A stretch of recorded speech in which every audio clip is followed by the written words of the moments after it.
तुम्हारे ये सब वायात सवाल में जोड़े बैठा हूं और बाहर निकलकर एक एक का जवाब दूंगा, समझी? ना नौमन तेल होगा, ना राधा नाचेगी। किसी की भूख के साथ कभी इस तरह का खिलवाड़ मत कीजिए मिस्टर नकुल, वरना अगला आपको खा जाएगा। मुझे कोई दलील नहीं सुनना खिलवाड़ी साहब। 2-4 दिन के अंदर जेवरात या रकम लौटा दीजिए। लेकिन एकनाथ, पिछले दिनों में ये जो कुछ हुआ है, क्या तुम उसे भुला पाओगे? हाँ, अगर तुम भूल गई तो समझ लेना मैं भूल चुका हूँ। जो मर्द औरत के साथ ऐसा सलूक कर सकता है, मैं ये बिल्कुल नहीं बर्दाश्त कर सकती। तुमसे कोई नहीं जीत सकता। मुझसे गलती हो गई, माफ कर दीजिए। आइंदा ऐसा नहीं होगा, आई प्रॉमिस यू। ठीक है? जब वॉल्टर का लेटर पढ़ने को दिल करे तो मेरे पास आ जाना, वरना कल सुबह मिलते हैं। Good night. वॉल्टर का लेटर आया है? वॉल्टर का लेटर आया है भाई, वही तो पढ़वाना चाहती थी। मैम, आपको ऐसा तो नहीं लग रहा कि आप मुझे बहुत ज्यादा सर पे चढ़ा रही हैं? नहीं तो, मैं तुम्हें सर पे नहीं चढ़ा रही, बल्कि अपने दिल में बिठा रही हूँ। क्या नसीब है मेरा कि आप जैसी शख्सियत से मुझे इतनी इज्जत, इतना प्यार मिल रहा है। मैं तुम्हें उतना ही दे रही हूँ जितने की तुम काबिल हो। रक्षिता, तुम मेरे मुल्क इंडस्ट्रीज के लिए बहुत अच्छा काम कर रही हो और ईमानदारी से काम करने वालों की मुझे बहुत कदर है। मैम, आप ये बात पहले भी दोहरा चुकी है। अच्छा बताओ, ड्रिंक्स में क्या पियोगी? नहीं, मैं ड्रिंक्स तो नहीं लेती। हाँ, फ्रूट पंच अच्छा लगता है। अच्छे लोगों को अच्छी चीजें ही अच्छी लगती हैं। 2 जूस लाना। ड्रिंक्स के लिए मना करके तुमने एक राज बहुत गहरा कर दिया है। कैसा राज? रक्षंदा नाम का राज। अमेरिका में इतने साल रही हो, लेकिन वहां की कोई भी बुरी आदत तुम्हें नहीं है। हाँ मैम, लोगों को ऐसा क्यों लगता है कि जब भी कोई अमेरिका से लौटता है तो उसमें सिर्फ बुराइयां होती है? मैं वहां से तमाम अच्छाइयां बटोर के लाई हूँ, जो मैं अपने हिंदुस्तानी वजूद पर लागू करना चाहती हूँ। अच्छा रक्षंदा, अपने बारे में कुछ बताओ। तुम्हारा हर पहलू बहुत ही दिलचस्प है। तुम्हारी माता, तुम्हारे पिता? मेरी अम्मा हिंदू है, मेरे वालिद साहब मुसलमान और मैं हिंदुस्तानी। वाह, कितनी अच्छी सोच है तुम्हारी। अरे पूजा, तुम यहाँ? नमस्ते रक्षंदा जी। तुम इतना ताज्जुब क्यों है? पूजा यही रहती है। ये ऋषभ के लिए घर से खाना बना कर लाती है ना ऑफिस में? हाँ, ऋषभ के लिए कम से कम एक बार का खाना तो ये जरूर लेके जाती है। वैसे बहुत अच्छी लड़की है, बेचारी बहुत भोली है, मेरा बहुत ख्याल रखती है।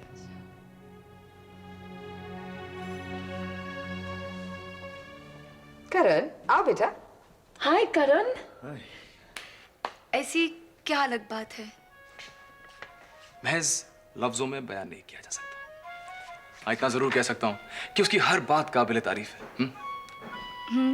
ऊपर वाला करे कि उसके बारे में तुम्हें ऐसा आखिर तक लगता है? अरे मैं तो ये कहता हूँ कि ये सारा मामला जो है ऊपर वाले ने सेट किया है। अब देखो ना, अचानक मेरी और उसकी मुलाकात in the middle of nowhere. उसके बाद उसका बॉम्बे आ जाना और बॉम्बे जैसे बड़े शहर में मल्होत्रा ग्रुप ऑफ इंडस्ट्रीज में नौकरी कर लेना। अब इसे तुम हसीन इत्तेफाक नहीं कहोगी तो और क्या कहोगी? बात मुख्तसर से हो तो उसे सीधे साफ लफ्जों में बयां कर लेनी चाहिए। तुम सीधे क्यों नहीं कहते? तुम इससे प्यार कर बैठे हो। मेधा, प्यार मेरे लिए मुख्तसर सी बात नहीं है। तुम जानती हो कि प्यार मेरे लिए एक बहुत अजीबोगरीब जज्बा है। You know. ये तो सच है ऋषभ। तुम्हारे साथ मैंने जब इस जज्बात का तजुर्बा किया तो मुझे भी ये सचमुच बहुत ही अजीबोगरीब लगा था। लेकिन एकनाथ ने मेरी जिंदगी में आकर ये गलतफहमी दूर कर दी है। Really? एकनाथ कैसा है मेरा? कैसा है? सुकून, इत्मीनान, एतबार, उम्मीद।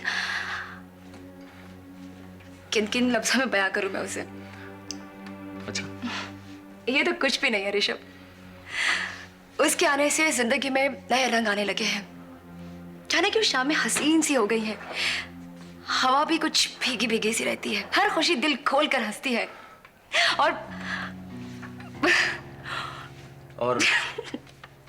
और क्या मेधा? देखो ना, अब इतना कुछ कह दिया फिर भी ऐसा लगता है कम है कुछ। हम हम बयान नहीं कर सकते। अच्छा है, बहुत अच्छा है। अगर तुम जितना कह रही हो एकनाथ ने वाकई तुम्हें उतना सब दिया है तो बहुत अच्छी बात है, क्योंकि उतना सब तो मैं भी तुम्हें नहीं दे पाता। इसका मतलब यह है कि मल्होत्रा ग्रुप ऑफ इंडस्ट्रीज का मालिक जो तुम्हें नहीं दे पाया वो तुम्हें एक आम मजदूर ने दे दिया। यानी ऊपर वाले ने तुम्हें एक मिल मालिक के लिए कम और एक मजदूर नेता के लायक ज्यादा बनाया, नहीं?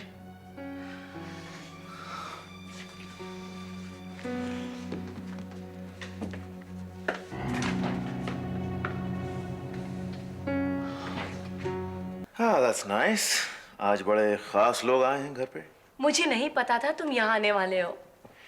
और मुझे पता होता कि आप जैसा खूबसूरत मेहमान यहाँ आने वाला है तो मैं यहाँ बैठकर आपका इंतजार कर रहा होता। वैसे मैम, आपकी एक बात काबिले तारीफ है कि आप अपने ऑफिस के लोगों को घर के लोगों की तरह ट्रीट करती हैं। सॉरी मैम, आपको इनकी ये खूबी यहाँ पहली बार आती पता चल गई? जी हाँ, आपको यहाँ देखकर ही पता चले। आप इस हक से अंदर आए जैसे कि मेरा बेटा हो। वैसे ये मेरे बेटे जैसा नहीं है, मेरा सगा बेटा है। क्या करण आपका बेटा है? क्यों, मैं इसकी माँ नहीं लगती? ठीक है, तो आपने जो खूबी का सर्टिफिकेट इन्हें दिया वो कैंसिल कर देते। वैसे मैम की एक और खूबी मुझे पता चली। वो क्या? हमारे ऑफिस की जूनियर स्टाफ मेंबर के लिए घर से एक टाइम का खाना जो भेजती हैं। कौन है ये? किस जूनियर स्टाफ मेंबर की बात कर रही हैं? ऋषभ की। रक्षंदा, मुझे लगता है आज मेरी तारीफ करने का तुम्हें मौका बिल्कुल नहीं मिलेगा। वो क्यों? क्योंकि तुम ये भी नहीं जानती हो कि ऋषभ भी मेरा बेटा है। क्या ऋषभ भी आपका बेटा है? हाँ, ऋषभ भी मेरा बेटा है और मल्होत्रा इंडस्ट्रीज का मालिक भी। Ma'am, you've given me too many wonderful surprises for one evening. Now, haven't I?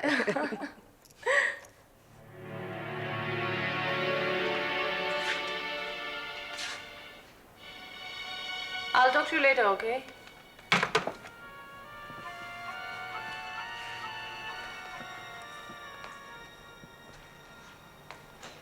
Grover. Grover. जानती थी तुम यहाँ आओगे।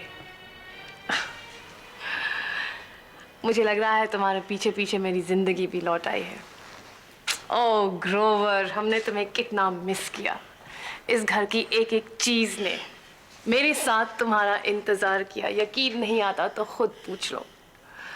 इन्हें तुमसे कितना लगाव हो गया था। इनको तो बहुत लोगों से लगाव हो गया था, क्योंकि मेरे अलावा यहाँ पे बहुत दूसरे लोग भी आते थे। यहाँ इस घर में तुम्हारे अलावा यहाँ और कौन आया? Mister Mahan Malhotra.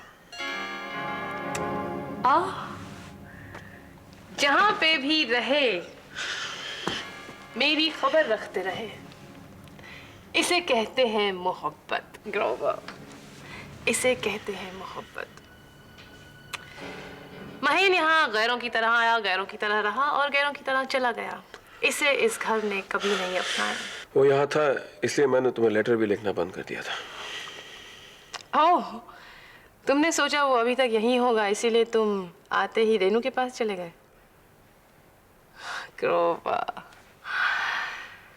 ग्रोवर, जिस तरह देविका को आज तक कोई ग्रोवर नहीं मिला, उसी तरह तुम्हें भी कोई देविका नहीं मिली होगी। मुझे यकीन है तुमने मुझे उतना ही मिस किया होगा जितना कि मैंने तुम्हें। शुरू में मैंने तुम्हें मिस किया था, लेकिन बाद में एक ऐसे दलदल में फंस गया कि अपने आप को ही भूल गया था मैं। कैसा दलदल? सूरज को मुझे नौकरी दिलाना एक धोखाधड़ी थी। मैं काफी दिनों तक वहां पे बेरोजगार घूमता रहा। फिर एक हिंदुस्तानी को मुझ पर तरस आ गई और उसने मुझे एक नौकरी दिला दी। लेकिन मुझे बाद में पता चला कि वो एक गैर कानूनी मशीनरी का पुर्जा बन गया हूं मैं नौकरी छोड़ना चाहा, लेकिन उन्होंने मुझे नौकरी नहीं छोड़ने दिया। मैं उनके गुनाह में उनके साथ बराबर था, लेकिन उसके बाद मैं वहां से भागना चाहता था और वहां की पुलिस को ही मुझ पर शक हो गया था।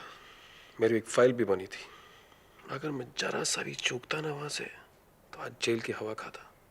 मैं 1 साल से यहाँ कोशिश कर रहा हूँ कि यहाँ से भागूं, लेकिन पुलिस और अपने बॉसेस से भागना बहुत मुश्किल था। लेकिन मैंने वो कामयाबी हासिल कर ली। यानी तुम खाली हाथ गए थे और खाली हाथ लौट आए। बचाया था मैंने, लेकिन बहुत बड़े जोखिम से बच गया। और ये सब तुम्हें सूरज की वजह से सहना पड़ा। जाहिर है इसका जुर्माना भी सूरज को ही देना पड़ेगा। लेकिन सूरज तो आजकल जेल में सड़ रहा है। सूरज से तुम्हें क्या लेना देना? रेनू है। रेनू के घर में जितना पैसा है सूरज का ही तो है। हाँ, अब ये पूरी वसूली मुझे रेनू के जरिए करनी पड़ेगी। जब खुशियां हाथ फैलाए कुछ ही फासले पे आपको दिख रही है तो आपके चेहरे पे ये मायूसी क्यों? ये बात मेरी कुछ समझ में नहीं आ रही निशि जी। बात तो मेरी भी समझ में नहीं आ रही बंसल साहब कि मैं क्या चाहती हूँ और मुझे क्या चाहना चाहिए। दौलत की ये खूबी शायद आपको नहीं पता है, क्योंकि जब दौलत आती है तो अपने साथ चाहतों को भी लेकर आती है। फिर बैठकर आपको सोचने की जरूरत नहीं पड़ती। बंसल साहब आप भूल रहे हैं, 20 साल में मुझे दौलत की कमी कभी महसूस नहीं हुई, लेकिन साथ साथ मुझे खुशियां भी नहीं मिली। उसकी वजह तो आपका वो पति महेन। बंसल साहब, महेन अभी तक मेरे पति हैं और मैं चाहूंगी कि आइंदा आप जब उनकी जिक्र करें तो जरा इज्जत से करें। निशि जी, मैं ये कह रहा था कि आपको पैसे की कमी कभी नहीं रही, लेकिन आपके दुख की वजह मिस्टर महेन ही रहे हैं ना। लेकिन आजकल मुझे वो 10 करोड़ भी गैर जरूरी लगने लगे हैं। उसकी वजह भी है, क्योंकि पैसे की कमी का तजुर्बा आपको कभी नहीं हुआ है। अचानक जब पैसा कम हो जाता है और जब आपको अपने चाहतों का गला घोटना पड़े, अपने तौर तरीकों को बदलना पड़े, तब आपको पैसे की अहमियत का पता चल जाएगा। हो सकता है ऐसा ही होगा, क्योंकि आप अगर केस में दिलचस्पी कम लेंगी और वो लोग इसी मौके की तलाश में हैं कि कब हम पहली गलती करें और वो मौके का फायदा उठाकर आपके हाथ में तलाक का कागज थमाकर बचकर निकल जाए। वैसे एक बात बताऊं बंसल साहब, आपका ये 10 करोड़ मांगना भी मुझे नाजायज लगता है। कौन देगा 10 करोड़ की आलमनी? कोई देता नहीं है, उसे हासिल करना पड़ता है। और मैं तो कहता हूं कि आप कुछ मत कीजिए, इत्मीनान से घर पर बैठिए। ये केस मेरी जिम्मेदारी है, मैं दिखाऊंगा आपको कि पैसे कैसे हासिल किए जाते हैं। हाँ, अगर मैं इस केस के सिलसिले में आपसे बात करूं तो आपको दिलचस्पी जाहिर करनी चाहिए। मैं आपकी बात समझती हूँ, लेकिन मैंने जिंदगी में इतनी कड़वाहट देख ली, एक दूसरे पर हमने इतने ताने कस लिए कि मुझे डर लगता है मेरी हिम्मत टूटती जा रही है। अब और बर्दाश्त नहीं करना पड़ेगा, आपको तलाक मिल जाएगा, 10 करोड़ आपके हाथ में होगा, फिर देखिए जिंदगी कैसी खूबसूरत आपको लगती है। फिलहाल तो मुझे अपनी शक्ल बद शक्ल नजर आने लगी है। सबकी नजरों में मेरा अक्स बिगड़ता चला जा रहा है। आपके और रेनू के अलावा मैं जब भी इस तलाक के बारे में किसी से डिस्कस करती हूँ तो उन्हें मेरा ये तौर तरीका बिल्कुल पसंद नहीं आता। वो मुझे बुरी नजर से देखते हैं। लोगों को तो अच्छा लगेगा ही नहीं, क्योंकि उन्हें तो जलन हो रही होगी कि आपको इतनी बड़ी दौलत हासिल होने वाली है। बंसल साहब, मैं अपनी बेटियों की बात कर रही हूँ। देखिएगा कुछ ही एक मुलाकातों में आपकी बेटियों का ये रवैया भी बदल जाएगा। आपकी बेटियों के दिमाग में कौन जहर घोल रहा है ये मैं अच्छी तरह जानता हूँ। कौन घोल रहे? शीला देवी आजकल आपके खिलाफ वो लोगों को भड़का रही हैं। एक्सक्यूज मी मिस्टर बंसल, ये आप अपने पापों का लेबल मेरे ऊपर क्यों चिपका रहे हैं? हाँ,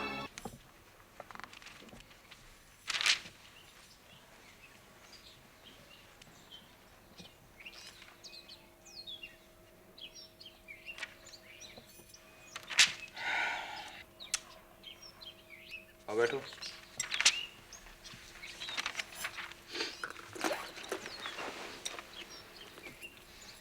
आप अब भी हमसे नाराज हैं? अब उस बारे में बात करने का कोई फायदा नहीं है पूजा। क्यों? क्योंकि अगर तुम्हारी समझ में मेरी नाराजगी आनी होती तो बहुत पहले आ चुकी होती। आपकी नाराजगी हमारे समझ में आई है। आप यही चाहते हैं ना कि हम ऑफिस में आपका खाना लेकर ना आए? खाना तो क्या, हम वैसे भी आपके ऑफिस में नहीं आएंगे। पूजा कम ऑन, ये ऑफिस आने या ना आने की बात नहीं है। अपनी जिंदगी के इस ढर्रे को तोड़ो पूजा। एक कोलू की बैल की तरह तुम्हारी जिंदगी का भी बस एक ही मकसद है। मुझे तो ये लगता है कि जब तुम सुबह उठती हो तो तुम ये तय कर लेती हो कि मैं दिन भर एक ही काम करूंगी, ऋषभ जी के लिए खाना पकाऊंगी और उनके लिए खाना लेकर जाऊंगी। क्यों? मैं तुमसे कितनी बार कह चुका पूजा, ये सारे काम नौकरों के हैं, उन्हें करने दो। लेकिन नहीं, क्यों अपने आप को ऐसे चिंताओं में झोंकती हो तुम पूजा? क्यों अपने साथ ये नाइंसाफी कर रही हो तुम? क्यों? I knew it. जहां तुम्हें कुछ समझाना शुरू किया, तुम्हारी आंखों से आंसू टपकना शुरू। पूजा, क्यों अपने आप को तुमने इतना लाचार बना रखा है? ना रंजना देवी ने, ना मैंने तुमसे ये करने के लिए कहा है। ये बंद हुआ मजदूरी तुमने खुद अपने सर पे लाद ली है। आपकी बातें हमारे समझ में आई, आइंदा ऐसे नहीं होगा। तुम्हारी समझ में कुछ नहीं आया पूजा, और आइंदा भी ऐसा ही होगा, मैं लिख के देता हूं। उस दिन तुम्हारे चले जाने के बाद मेरे और रक्षंदा के बीच में अच्छी खासी बहस हो गई थी, झगड़े तक की नौबत आ गई थी। उसे तो यह लगता है कि मैंने जानबूझकर तुम्हें अपना गुलाम बना रखा है। हम माफी चाहते हैं अगर हमारी वजह से आपके और रक्षंदा जी के बीच बहस हुई। अगर हमें ये पता होता तो कल रात जब वो खाना खाने घर आई थी तब हम उनसे माफी मांग लेते। क्या कहा तुमने? कल रात को रक्षंदा तुम्हारे यहाँ खाना खाने आई थी? जी, आपको नहीं पता था, हमें लगा आपको भी बताया होगा। माँ जी ने रक्षंदा जी को घर पे बुलाया था, बड़े प्यार से उनकी मेहमान नवाजी की। करण जी भी थे। बड़ी रात तक दोनों रहे, फिर करण जी उन्हें घर पर भी छोड़ने गए। दोबारा कभी ना कभी तो आएंगी वो, तब हम उनसे माफी मांग लेंगे। अब चलिए भी, हमें नानी माँ के घर जाना है। हाँ हाँ, चलो चलते हैं।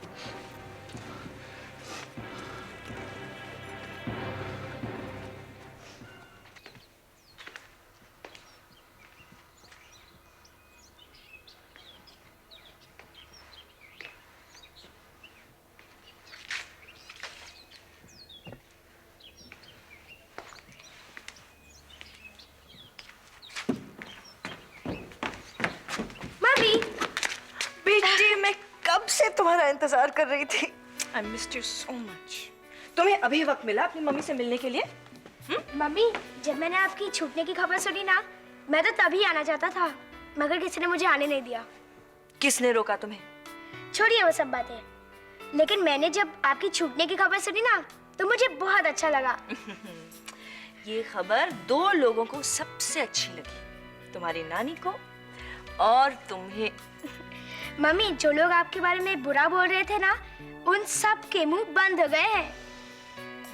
उनको जाने दो। लेकिन बेटे, मैंने सुना है कि वो लोग तुम्हें जबरदस्ती बोर्डिंग स्कूल भेज रहे हैं। हाँ मम्मी, मैं बोर्डिंग स्कूल जा रहा हूँ। मैं देखती हूँ कौन तुम्हें भेजता है। क्यों? बोर्डिंग स्कूल तो मैं खुद से जाना चाहता हूँ। बेटे, बोर्डिंग स्कूल जाने की क्या जरूरत है? सब लोग कह रहे हैं कि बोर्डिंग स्कूल बहुत अच्छे होते हैं। कौन कहता है? रश्मि आंटी, करण अंकल और रंजना आंटी। उनकी बातों में मत आना बेटे। तो क्या बोर्डिंग स्कूल अच्छे नहीं होते? हाँ, अच्छे होते हैं। तो फिर जाने दीजिए ना मम्मी, मेरा दिल भी कर रहा है। अच्छा मम्मी, आपके पास आपकी और पापा की कोई तस्वीर है साथ में? नहीं, मुझे तो नहीं लगता है। अपने पापा से पूछो। मैंने वहाँ बहुत ढूंढा मगर नहीं मिली। तो ठीक है, आप अपनी फोटो दे दीजिए। मेरी फोटो देखो, वहाँ फोन के पास एक है। हाँ, ये अच्छी है? फर्स्ट क्लास है। Thank you mummy. अरे, अभी जाना है? हाँ, वो तैयारी करनी है ना, इसलिए जाना पड़ेगा। बोर्डिंग स्कूल जाने से पहले मैं आपसे जरूर मिलूंगा। ओके बेटे, जल्दी आना please. I'll miss you. Bye bye मम्मी। बाय।